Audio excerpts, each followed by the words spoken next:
Welcome back to the Restaurant Growth Show podcast. Today's guest is no stranger to the show. He brings over 30 years of experience in hospitality with top brands. And today is going to talk about the 5 keys to transform a restaurant management by talking to restaurant managers. And that's who we're talking to. We're talking to owners and operators here on the Restaurant Growth Show. Jason, welcome back to the show. I kind of feel weird about saying welcome back to the show because it's just like you're always here and we love you and you're here. So how's your day going? First of all, first and foremost, let me say happy 4th of July to you, my friend. What's going on? What are the festivities that are happening in your world today? Oh man, already hit the pool early this morning, way before the little kids started dumping yellow water all in it. So got that out the way. And then There's nothing like a and 4th of July golden shower. no, But no, nothing like that. I'm Just sorry, keep your mouth it's not closed. that kind of show. I apologize. Just keep your mouth closed and don't open your eyes whenever you're under the water. It'd be some extra burn to it. Don't even blow Uh, bubbles. Don't even do and that. don't blow bubbles. No, keep your chin above the water. And then I actually just got finished throwing some hot dogs on the grill. Did you know that whenever you cook hot dogs, most people think that you put it on like the highest heat and that you like smack it on there till it's like blistering and like halfway Got to burnt. get those grill Did you marks, right? but yes, you should get the grill mark, but did you know that you should actually cook it semi-low and slow? Slow, yes, semi-low, and the flavor actually turns out better. Now, the next time you do hot dogs or sausages, do one on high heat, right? Do one at like a 375-ish type temperature and just cook it slow. Taste them both. You will be surprised at the difference in the quality.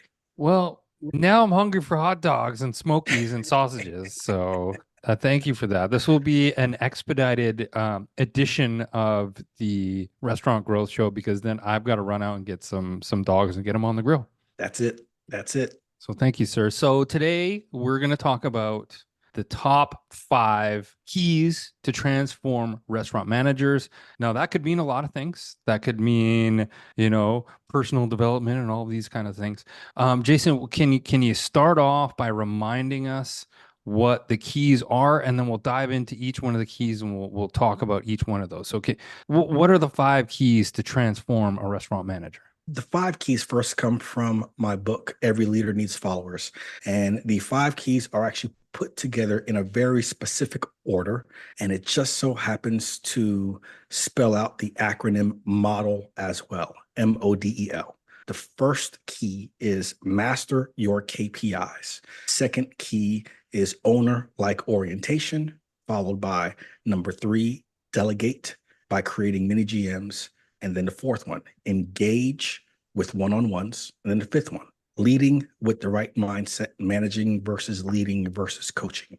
And it's put within that order in a certain way, not just because it's pretty cool to spell an acronym. That's what we restaurant people do. We have more acronyms that I don't know what. I think we need a book just for acronyms. It's like we can speak Geechee, a whole nother language, and people not even understand what we're saying from brand to brand because we have so many acronyms. Anyway, so that is the 5 keys.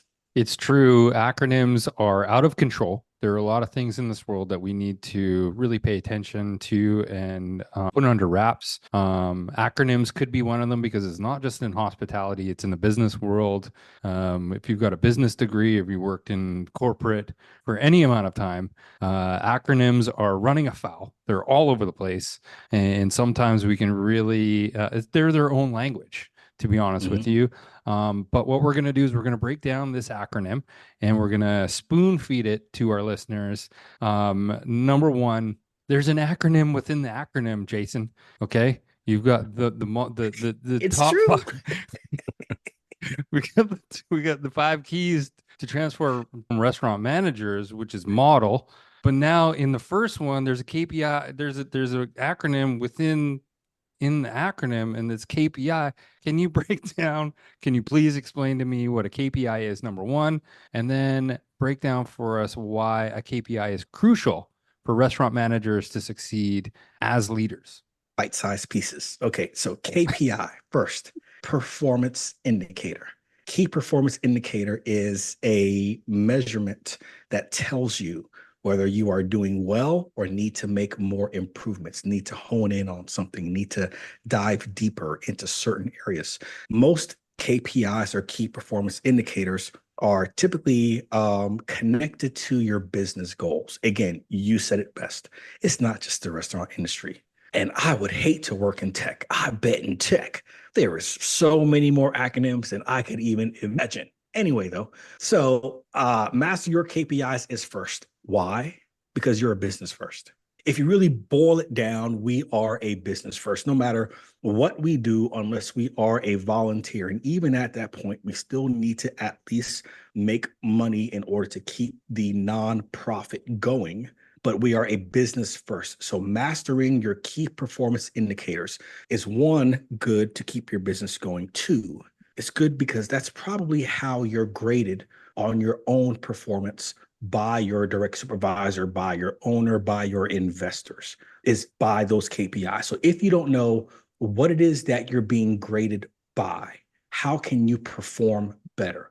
This goes all the way into the manager, where there is two camps. One camp is owners that actually hold back information from their operators. They don't really understand or show the full P&L to the person that's in the building running the business, which to me just blows my mind.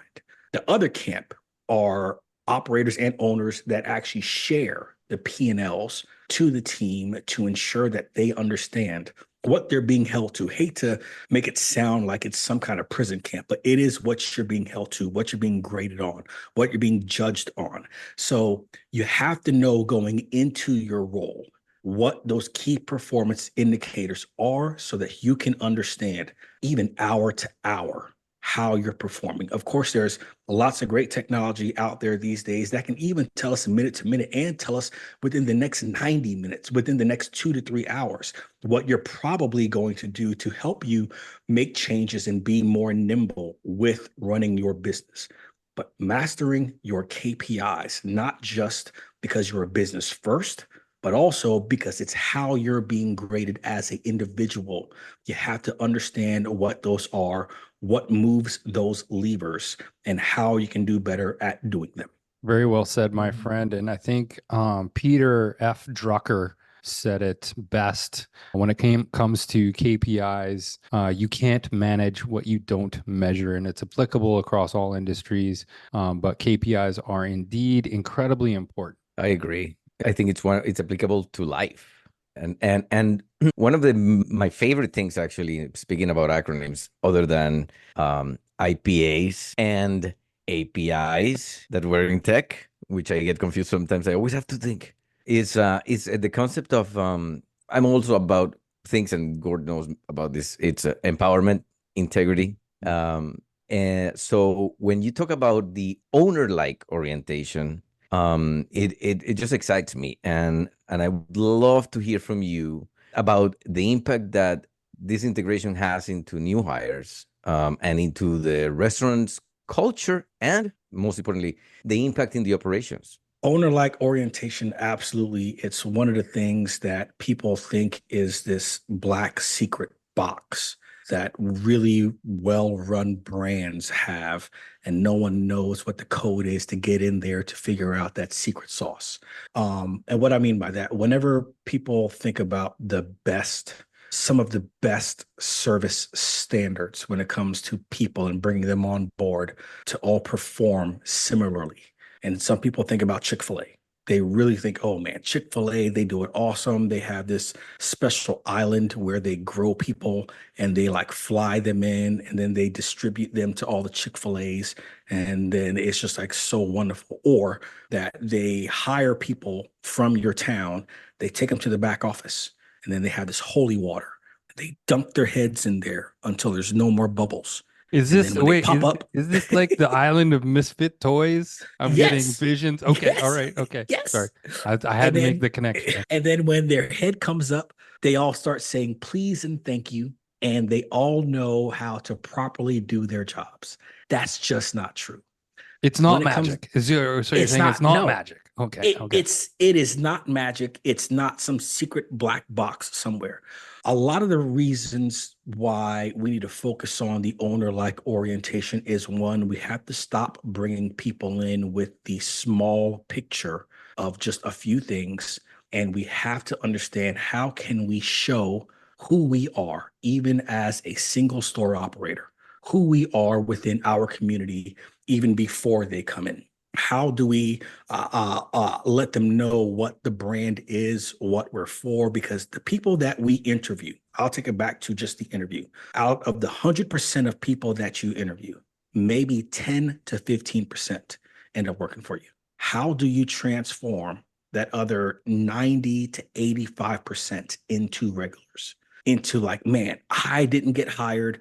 That job was too much for me. We didn't see eye to eye, but I did not know that they do this, and this. And now they're walking away like, you know what? I may not be working there, but I have that much more respect for them. So when it comes down to owner-like orientation, yes, there is the piece of it's good to show your brand, show your culture, easier said than done, to where people understand who you are. But even when you're interviewing them and then you hire them and you're walking them through on day one versus just start out at the table, which ends up being their newest break table, and then onto some computer-based training, then onto one position. Why don't we take them out to the front curb and talk about how your business is viewed from people driving by, from people walking by, that no matter whether they choose to dine with us, service with us, use our products or not, how we look from this view is the most important. And we all, everyone that works for this business, helps to make sure that it looks the best. So as we get into the parking lot, we sweep the parking lot every single day. We scrub the sidewalks 3 times per week. We make sure we don't drop any trash. We clean the windows whenever we're walking into the dining room. This is what you should hear. This is what you should smell. This is what you should not hear. This is how the greet should be as you're being walked to the table. Let them understand all of those pieces, even on day one, because I know I would rather, and these listeners would too. I would rather pick up on the body language of someone that I'm orientating, that this is too much for them, shake their hand and say, thank you. I appreciate you. I see that this isn't for you, but I would love to see you back on Thirsty Thursdays. And then let them go on their way. And then that way it isn't 2 weeks in and now we have to re-interview, rehire, kick them off the schedule, find. I mean, it's just too much. But the owner-like orientation is giving them the big picture view of the business, and not just during orientation. This is even for the people that currently work for you now. We tend to think keeping information from them is protecting them. That it's like, well, if I give them too much, they may leave. It may be too much. No, they actually want to learn their own rocket science about business, because someday they're going to be a teacher, a astronaut, a nail tech, or a restaurant owner. And you should be arming them with the information of the big picture as much as you can. I think that it always makes me think the classic, they don't need to know that. What? Of course they need to know that, get involved, experience it themselves, and that way they can come up with improvements. They can get excited about the impact that they can have. Yeah, even whenever we think that we are doing that, and then we're like, well, I don't want to stress them out. But then when they, let's say it's a multi-unit brand, and they are asked to go work somewhere else, and then they go there, and then the other people ask them, oh, you don't know how to do this? Oh, you don't know that? Well, now they look bad. Now they can't move forward because you're holding everything back, because either A, you think it's too much for them, B, you may not know yourself, or C, which is the worst one, that you think that there's power in holding information yourself versus sharing it. So the owner-like orientation isn't just for day one. It isn't just for the interview process. The term orientation means the heading of the right direction, making sure that you're heading in the right direction. You don't only head in the right direction on day one. It is a constant orientation of what needs to be done for the day, for the week, to make sure that we're all heading in the same direction as a goal, as a business, and having the owner-like ownership of everything from the curb on in versus just one position just compounds that empowerment even more. I love the three-dimensional approach with the hires and really understanding, look, 85% of the people you're interviewing, you're not going to hire, but then it's a sale. It's still a sales pitch, right? Like, we may not hire you today, but tell you what, this is what we're all about. This is what we're doing. This is the kind of food we're making. This is the kind of experience we want our patrons to have. And I hope to see you on Thirsty Thursday, right? I love that Think about it. approach. We think that our people coming in to apply live 30 miles from us. No, they're 2 to 5 miles right around our Hmm. business. They are the same people that would be coming in for it doesn't matter whether it's retail, gas station, or restaurant. The people coming in to interview, we have to watch how we do what we do. If we have 20 people that we are interviewing, which would be lovely right now, but if there was 20 people and we only hire two, do we just ghost the other 18? Or are we reaching out to them, giving them the whys, yada, yada, yada, finding way to still make that connection to, as you said, how do you make the sale? Jason E. Brooks playing 3D chess, ladies and gentlemen. Love it.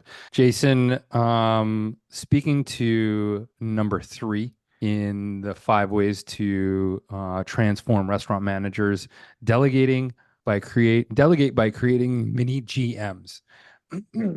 What are the benefits that you've observed by delegating responsibilities and creating mini GMs? I know you talked about a couple, but I'm sure there's more. First, buying back your time. Second, building back your team. And third, getting back your insanity. Sorry, you already have the insanity. Getting back your sanity. Buying back your time. Whenever you look at how to really delegate, really delegate, how some people delegate these days is they find the task that they absolutely hate. And then they say, Susie, you are queen of line checks. I need you to take this off my plate. It takes up too much dang time. Just do this for me. But that's not the right way to delegate. First, well, you have to figure out what are all the tasks that a manager, operator, owner does. It doesn't matter what level. What are all the tasks for your business that you do every day, week, and month, and then write them all down? Because there is a system to delegating. It's not just, I'm just going to show this person how to do this and now you do it. No, there is a system. You need to first figure out what all do you actually do. Write it all down. List from A to double Z, like it's Excel. Now, say, what items can I only do? There's a caveat. It's not what items do I only do because only I know how to do them, because that can and will change. Not what items do I only do because I like to do them, but every single item that only you can do because of your access. Let's say only your password and your username only you can use, so you're the only one that can do that item. Those items are the only ones you can do. You now know these are the ones that stay on my list. Now, which ones can a different manager do? And I say different manager because managers and employees, it could be a shift leader, it could be an assistant manager, have different authority levels as well when it comes down to certain tech. So maybe it's what can only managers do because of their access? And then what can a key employee do? Now you have 3 levels. Only you can do, any manager can do, and a key employee can do. Once now you figured out what are the 3 levels of who can do it, now what's the priority? Priority meaning that if it doesn't get done, it's going to negatively affect the customer and the business, but it's important. The second level is it's still important. If you don't do it, it may not affect the customer immediately, but it can affect the business. And then third is it's still important. It won't immediately affect the customer. It won't immediately affect the business. And if you notice, all 3 are important. If they weren't important, they wouldn't be on your task list. So now you have a certain priority level of what needs to get done first. Then the next session of this is the time frame. Should it take 5 to 10 minutes? Does it take 3 to 4 hours? Because when you look at delegating something, you want to know which access items can I give to what kind of level of people within my business? What's the priority on it of when it needs to be done? How long does it need to take? And then is it done daily, every Tuesday and Thursday? Is it a truck order? Is it line checks? That's every 4 hours. And now you're matching up from this list of who the people on your team are. And I would first look at the people on my team first and what their strengths are versus looking at what don't I want to do. It's who are the 3, 4 people that are ready to take on things right now and what are their strengths? Because when you tie in a task with a person's current strength, you're more likely to see success. The last piece is the training. The training piece, when it comes to delegating, is the one that's the most overlooked. Why? Because most people think, oh man, I've done inventory with Billy 10 times already. Billy's watched me 10 times over the last 10 months of doing inventory. But there's a difference when you're training someone for them to take it over.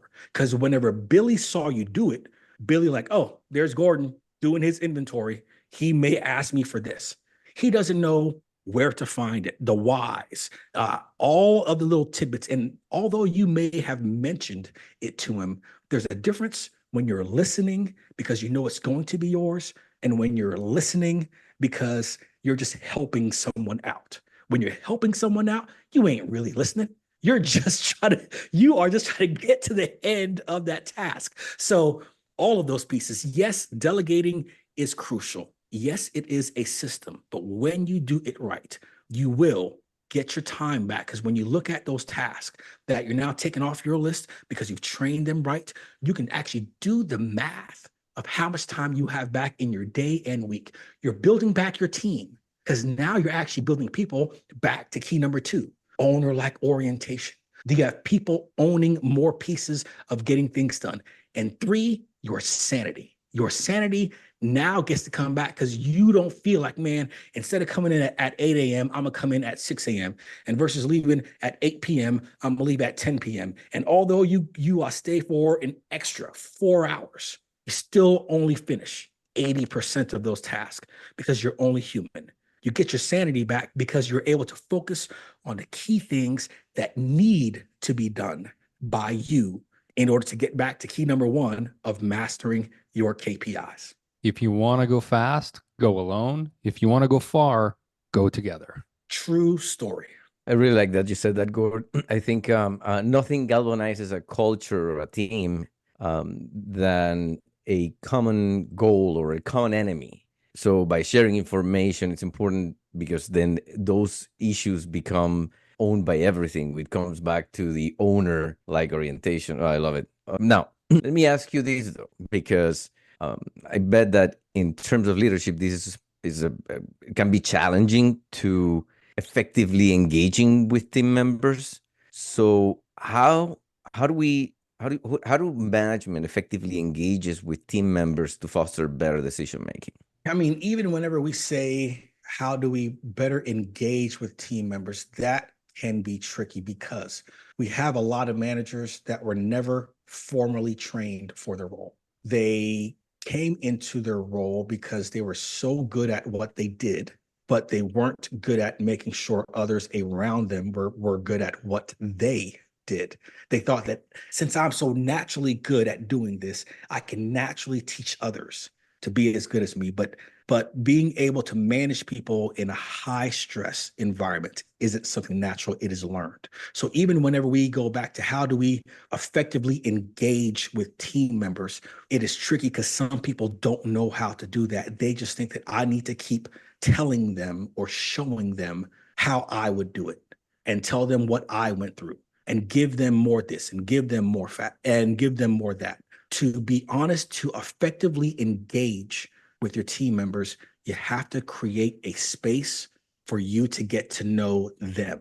And not just you have your manager meeting, you dump off all of the information of the week. You have your alley rally, your huddle, you dump off all of the information, which is important for the day. And then you are talking to them all day long. Hey, your sauce sucks. Thicken it up with the cornstarch or just whatever feedback. That's all us dumping on them. In order for us to effectively engage with our team members, it is the opposite of the term. It's actually creating space for them to speak more than we are speaking. That's when I get into the key of the one-on-ones, to engage with the one-on-ones. One-on-ones, in my opinion, everyone may think I'm crazy, should be done every single week without cause, without pause, without delay, without rescheduling every single week. Now, it's not that you have a staff of 50 and you're doing 50 one-on-ones.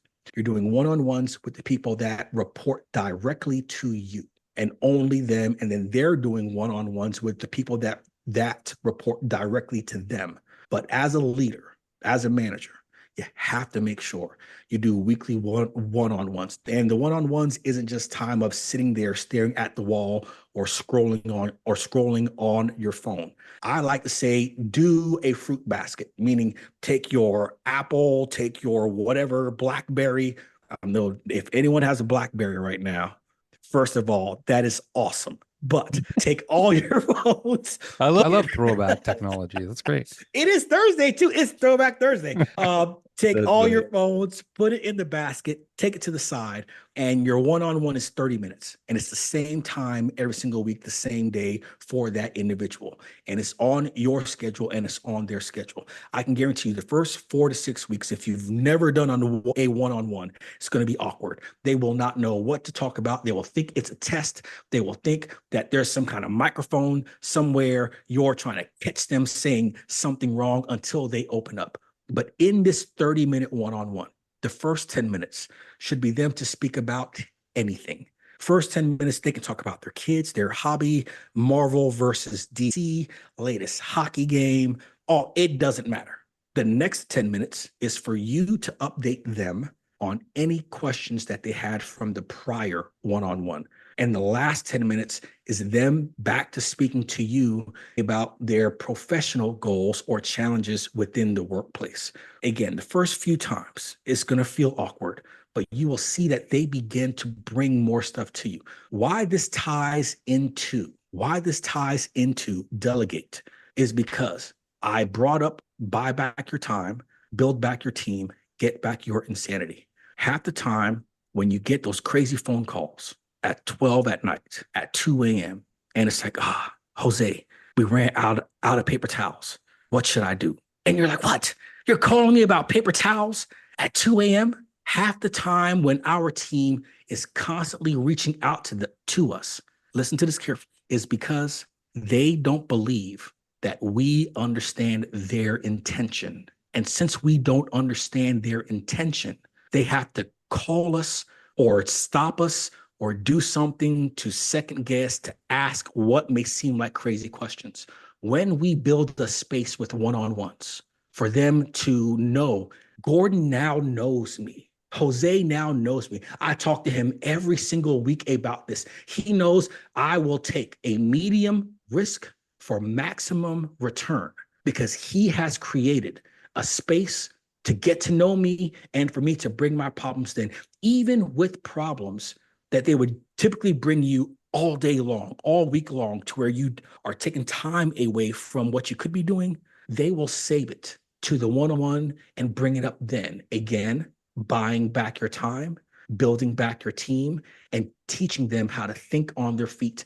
And they now know that you know them and it's okay for them to make a decision versus have to reach out to you every single time. That is the definition of truly effectively engaging with your team. I have to tell you, it is just making sense why you said even in the beginning that this is for reason in this reason. And it's not just the acronym so that now it's mode and we're going to get to the L, but because it we makes get sense. to the L of the mode. Right now it's just mode. Right now it's just mode. Yes. We're in the mode. Almost, We're in the transformation we are mode. in the mode right now. Exactly. The Jason Brooks mode. But you know, one of the things that I love about that sequence is that it makes a lot of sense, because one of the things that was coming to mind as you were explaining this part is that you know, the restaurant owner, the operator is always so busy, and that insanity, it just builds the fear. I don't have time. When am I gonna do it? What if I forget? Like, or I just don't have time to do that. And you just clearly explained that so good. Thank you. Really appreciate that. Mode. Leading starts with L, and that brings us to the L of the model, acronym. Modal. No, that is That not is what we're talking about. that was not what we're talking about. No, No. you're completely off base. I've got a two-pronged question here. When it comes to leading, Jason, first of all, what's the difference between managing, leading, and coaching? And second of all, how does differentiating between those three influence a manager's effectiveness? First, let's look at the definitions of model, or sorry, of It's all managing, Jose's leading, fault. and It's coaching. all It's Jose's fault. yes, he put the mode L in my mind. So with managing, I like to define managing as the mindset that we are all in for 70 to 80% of our day. And there's nothing wrong with that. Some people say, oh, managing sucks. We need to change the term. Yeah, yeah. Managing is taking a group of people, keeping them in the guardrails to reach a certain point by a certain time within a certain budget. Why? Because we're a business first. Again, leading back to master your KPIs. Managing is the mindset of taking the business approach first to ensure that we are profitable. That is something that is a constant and very consistent. Now, if you're doing it all day long, that's an issue. But there's nothing with managers. It's just that managing gets a bad rap sometimes. Leading is still with a large group of people. But when you're leading, you're more so looking at the overarching aspect of the entire industry, challenges that maybe others cannot see, or even when a group of people have run into a challenge and they don't know what the next step should be or could be. That leader paints a picture so vividly that everyone's like, that's it. That's the next step. That's the answer. I never knew. It's been right in front of my face the whole time, and I never saw it. But that leader has the way of painting the picture, and they will jump on that plane while it's being built because they can see the destination because they painted that picture so vividly. Leading is also a great thing, but leading also has its challenges too, because there's sometimes that ego can be there. It can seem like that leader is always on another planet. Why? Because they're always thinking about the future. They're always pushing the edges of where things can go, should go, changing the world even before it needs to be changed. Some of that caution, though, is overshooting the runway. A lot of times leaders can overpromise and then under deliver. And then that's when a leader that is typically loved by all can quickly turn into a pariah. Managing and leading, mastery of moving large groups, managing the business aspect, guardrails, certain points, certain time, certain budget. It's the business. Leading, how do we get this and change this and really overcome things that we may or may not see? But coaching is the mastery of one-on-ones and small groups. Coaching is truly understanding the individuals on our team, and again, making the space for them knowing what their current abilities are, and then defining the map and plan to help them get better. Let's look at the average kids. The average kids that play sports. Some of them start playing sports at the age of 7. And in AAU, you can play sports at the age of 7. You're getting coached for maybe 5 months out of the year. If you keep playing AAU basketball, AAU is a local basketball team with someone's parents teaching you to run down the court and toss the ball up, okay? You can then, if you're that good, then start to play basketball in middle school. If you play sports in both, in which you can, on season and off season, your kid's getting coached for 9 out of 12 months of the year. They can keep it in high school and do the same thing, getting coached 9 out of 12 months of the year. They can then go to college. At college, there is no more AAU because they are really drilled in on a team of coaches, teaching our kids, men and women both, for the WNBA and the NBA to really be sports athletes. But in college, they're training nearly year long, and it gets them ready for the NBA. In the NBA, let's look at dang LeBron James getting paid $107 million. What, for like a year, maybe 2 years? For 1 year. But the average player is getting paid tens of millions of dollars per year. And yet still, there's a coach on the sideline screaming at him who to cover, when to fall back. And at the break of every single play, bringing everybody over to go through the next play. All these people are getting coached, but at work, where we make our bread and butter. Even our kids are getting coached for 3/4 of the year, but we don't create the space to get to know the individuals on our team, where they're currently at, what they want to get to, and what that plan is. That's the difference between managing, leading, and coaching. I gotta tell you, JJ Redick's got his work cut out for him with the Lakers this year, and that is correct. LeBron James is getting paid over $100 million for 2 years. That is a ridiculous amount of money. But if anyone's earned it, LeBron James has. Yes, I can't front. At the age of 39, he could school the average 22-year-old that's in the NBA. That guy is just crazy. He is a phenom. Jose? Oh, I think that me and coaching.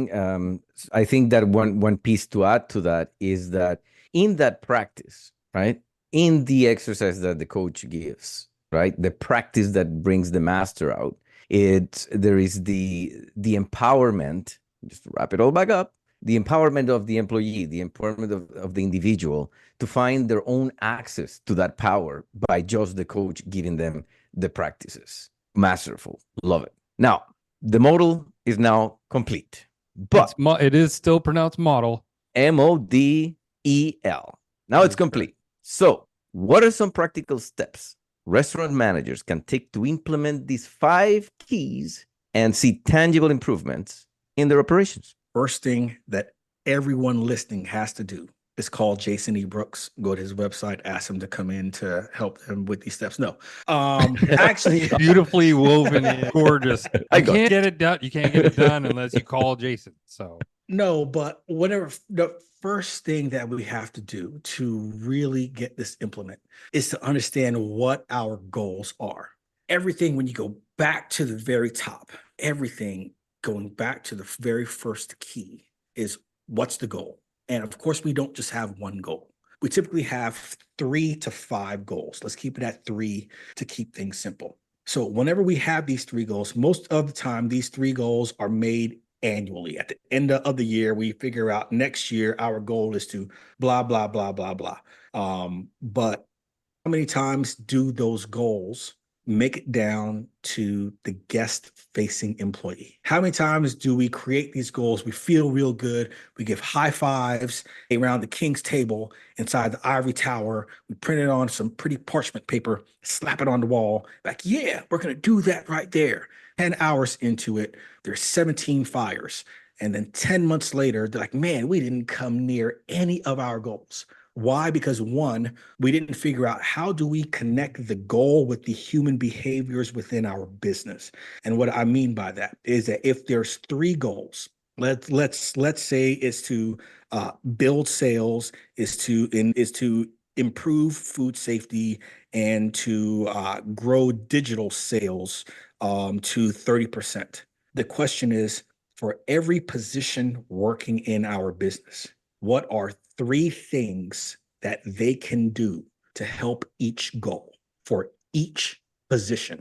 When you put the human element to that goal and you give them 3 things that they can do that are leading indicators, because the goals truly is the end. It's after everything's said and done, after everyone did their human whatever in the dining room, in the kitchen, with marketing, at the end is then the goal. But if there's nothing telling them what the lead things that they should be doing within their position to help hit that goal, things that they can track, like you said, if you don't measure it, it's not going to happen.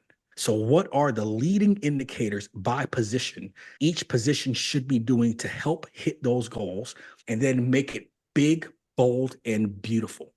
You can put glitter on there and sparkles and all of that good things, but the basic is someone should be able to read it by their position, know what they have to do in order to help that goal, what they did last week or yesterday or last month, and what they're trending towards now. And they should be able to see how they themselves are doing. I know that everyone's like, oh man, that sounds complicated. But let's be honest. Kids have TikTok, they got Instagram, they got all of this stuff. They have stuff that I've never heard of, and they've probably been using for the past 5 years. Whenever they get on social media, the thing that they're doing is that they want to know, do I suck or am I doing well? They don't post just to post. They don't post like, yeah, I just feel like posting something. They want to know, how well am I doing? How many people liked it? Am I doing better than this other person? Am I doing better than my last post? That's the same thing that we should be doing with our goals. But there's times that we create these goals, we don't combine it with the individuals that are guest facing on what they can do within their shift, day, week, in order to hit that goal, how it's measured, and then be able to walk up and look, how am I doing? The first, again, 4 to 6 weeks, half of them are like, I don't care. I only care about such and such. But the more it keeps on being updated, and the more they see that if they suck, soon they'll be walking up to you, the manager or the owner, like, oh, so how did I do last week? Because I know that I really tried to, yada, yada, yada, yada. So that to me is the first practical step. Know your goal. And when you build your goal, build the ways that the people within your business are actually able to make that thing work for their position. Love it. Well thought. Generational. Like that is you're so right. It's like, how many likes did I get? How many comments do I got? Right? And are they positive, negative? Like what are the others thinking? That is already ingrained in human beings these days. So smart. I love it. The gamification of the model, right? Exactly. Exactly. That's great.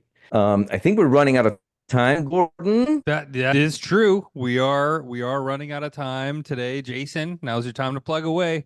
Where can people connect with you? What's your platform of choice? Platform of choice. Oh, I love LinkedIn. This LinkedIn has grown as such a community. It is getting better. It is also getting more mobile. I'm trying to do more videos myself, but if you want to connect with me, catch me on LinkedIn or go to my website, jasonebrooks.com. If you want to learn about the 5 keys, really about all 10 keys, then you can order the book, Every Leader Needs Followers. It's on Amazon.com. And if you order the book from my website, jasonebrooks.com/every leader, you're able to actually get me to sign your book, send it to you, send it with love. Amazon won't do that. But either way, that's how you can get to learn more about me or the 5 keys or about the book. Very true. Jason is crushing it on LinkedIn, and the book is an incredibly great read. Highly recommend. Speaking of plugs, And sorry, one go second ahead. before you go, and we have 5 more to go through. There's more. There's more KPIs. There's more acronyms, and I just want to put this out there. Thanks to Reddit, I found one of my favorite acronyms. Acronym, which stands for a criminal regiment of nasty young men. Thank you, Reddit. You always come through in the clutch. Speaking of plugs, this podcast is sponsored by Dine Pricing, real-time restaurant profitability. Dine Pricing uses artificial intelligence to improve restaurant profitability by dynamically updating menus across digital channels like Uber Eats, DoorDash, and Grubhub. Again, that's all the time we have for this episode. Thanks again to Jason for joining us. Until next week, say goodbye, Jose. Goodbye, Jose. I was hoping for something with a little more passion. Bang, but like the 4th of July. can we get a 4th of July goodbye, Jose? Yeah. Okay, fair enough. Okay. Did you go or? I'll take the Frozen Jose too, because the Frozen Jose is timeless. The Frozen Jose is timeless. I love it. That was so appropriate. I don't know. I've never met anyone with as many technical problems as this guy with this camera. Oh, that's really good. He's gonna get a big kick out of that. Jason, thank you again, man. We'll talk to you soon. Enjoy your 4th of July. Thank you so much. Thanks, sir. All right.